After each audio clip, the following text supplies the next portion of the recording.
Welcome to Zish Stories। ये कहानी है अजीज साहब के घर की।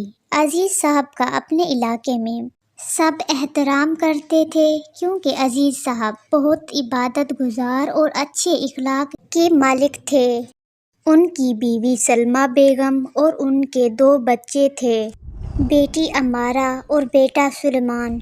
यूं तो सब ठीक ही था, मगर अमारा वो ना बहुत झूठ बोलती थी और वक्त के साथ साथ उसकी ये झूठ बोलने की आदत बढ़ती जा रही थी और इस आदत से सबसे ज़्यादा परेशान थी सलमा बेगम।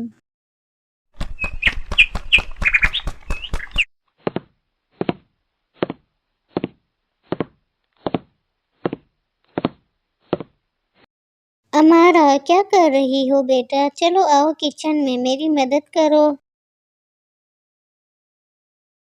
अम्मी, मैं थक गई हूँ, मैंने छत की झाड़ू दी है, मुझसे अब और काम नहीं होता। अच्छा बेटा, तुम आराम करो, मैं खुद कर लूँगी। झूठ बोलकर अमारा काम से अपनी जान छुड़वा लेती है, लेकिन 5 मिनट के अंदर ही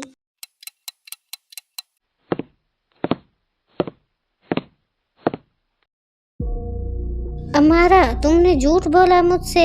मैं अभी छत पर गई थी, वहाँ तो कोई सफाई नहीं हुई पड़ी। हाँ वो अम्मी, मेरा सर दर्द से फट रहा है, मैं सोने जा रही हूँ।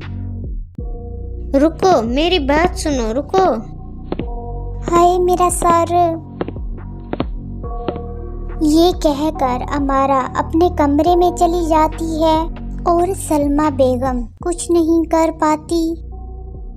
अगले दिन, अमारा ये क्या है? मैंने तुम्हें कल कहा था कि सुलेमान से कहो डस्टबिन खाली करके आए, तुमने नहीं कहा सुलेमान से।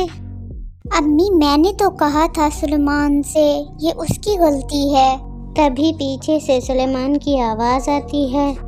अम्मी, ये झूठ बोल रही है, इसने मुझे कल नहीं कहा था। मैंने कहा था उसे अम्मी।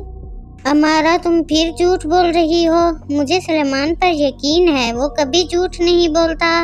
आज आने दो तुम्हारे अब्बू को, तुम्हारी सारी बातें बताऊंगी उन्हें। हर बात पर झूठ बोलती हो, हर वक्त झूठ बोलती हो। अमारा ये बात सुनकर डर जाती है, लेकिन फिर वो सोचती है अम्मी को कहाँ याद रहता है, भूल जाएंगी। दोपहर को 1 बजे के करीब अमारा की दादी उनके घर आती है। अमारा और सलमा उनसे बातें करती हैं। तो अमारा बेटा, तुम्हारा रिजल्ट क्या आया है? इस बार अमारा फिर झूठ बोलती है। दादी, मेरे 80% मार्क्स आए हैं। अरे वाह, माशाल्लाह। अमारा बेटी, तुम तो बड़ी होनहार हो। इस बार सलमा से रहा नहीं गया, वो अमारा को कमरे में ले गई और कहा, शर्म नहीं आती तुम्हें? तुमने दादी को झूठ क्यों बोला? अम्मी, तो क्या हो गया अगर मैंने उन्हें झूठ बोल दिया तो? देखा नहीं दादी कितनी खुश हो गई थी, अब वो पूरे खानदान को बताएंगी। सोचें हमारी कितनी इज्जत बढ़ेगी। उनकी ये बातें हमीदा बेगम सुन लेती हैं और गुस्से से आग बगोला हो जाती हैं। तभी अजीज साहब भी आ जाते हैं।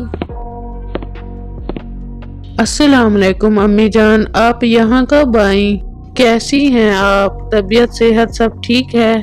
मुझसे गलती हो गई जो मैं यहाँ आ गई, अब दोबारा कभी यहाँ नहीं आऊंगी। जिस घर में झूठ बोलना और मकारी आम हो, उस घर में बैठना भी हराम है।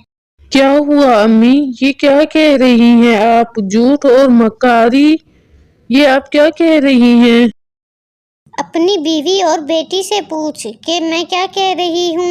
ये बात सुनकर सलमा और अमारा की नजरें शर्मिंदगी से झुक गईं। सारी बात जब अजीज साहब को पता चली तो वो बहुत गमज़दा हो गए। सलमा और अमारा ने सबसे माफ़ी मांगी और फिर कभी झूठ ना बोलने का वादा किया। फिर सब ने उसे माफ़ कर दिया। उस दिन के बाद से अमारा ने फिर कभी झूठ नहीं बोला और फिर वो सब हंसी खुशी रहने लगे। तो दोस्तों, झूठ बोलना बहुत बुरी आदत है। یہ گناہ کبیرہ ہے۔ ہمیں کبھی بھی جھوٹ نہیں بولنا چاہیے۔ ہمارا یہ پیغام دوسروں کے ساتھ بھی شیئر کریں۔ ویڈیو کو لائک اور چینل کو سبسکرائب بھی کر دیں۔ Thanks for watching. مزید ایسے ہی انٹرسٹنگ ویڈیوز دیکھنے کے لیے ہمارے چینل کو سبسکرائب کر دیں۔ Do like and subscribe.